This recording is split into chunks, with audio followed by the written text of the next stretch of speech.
Hello, I'm Delusion Dispeller. I'm a life coach, and I've also been making videos since 2006. And I am here to talk to you some more about threats, triggers, all the ways that you may feel as a result of narcissistic abuse.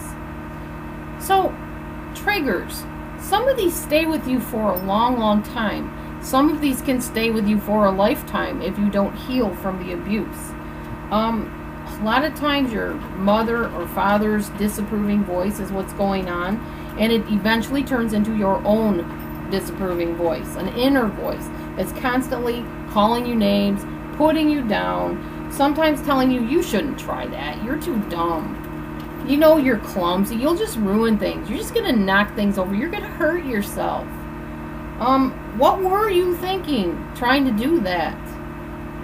They deserve it much more than you do. And you aren't thin enough for that. Or you're too fat. You're too lazy. You'd never make it up that hill. Those kind of things. I'm not saying every parent that ever said that to you is a narcissist. That's not what I'm saying. I'm saying narcissists use these things in excess to control, dominate, manipulate, and make you do what they want you to do, and make you feel ashamed and bad about yourself, till it becomes your own voice telling you these things, even as an adult. So your caretakers, when abusive, are like controllers, puppet masters even. Some people call them handlers or programmers. Their approval is what you are constantly seeking, wanting, longing for. But when you don't get it, you will take the only attention you can get, which often is negative attention. You may do things and find yourself doing things that you never would want to do. But because they bring you some form of attention and approval from this narcissistic person, you will do it. Sometimes the only attention you received as a child was being scolded. Bad girl.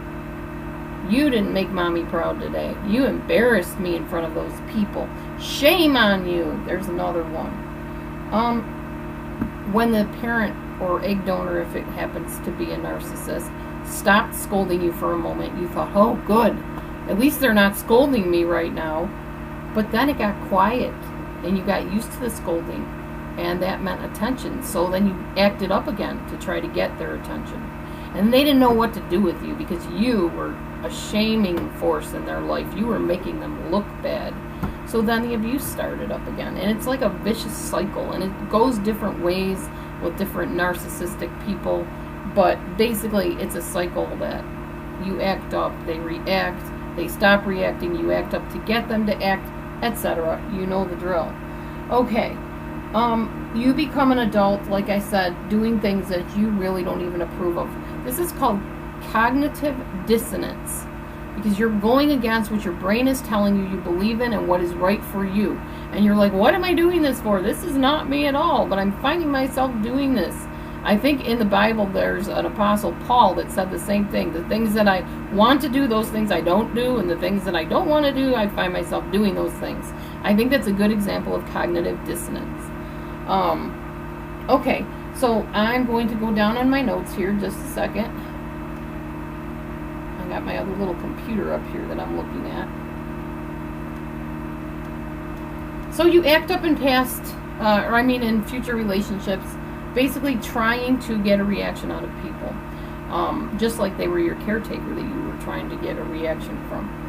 And there is a word for this. It is called something history. Again, it escapes my mind, but it's basically repeating history in order to reenact the abuse, the neglect, whatever, and get it right this time.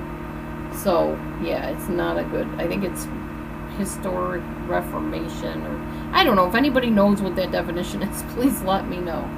Sam Vaknin talks about it.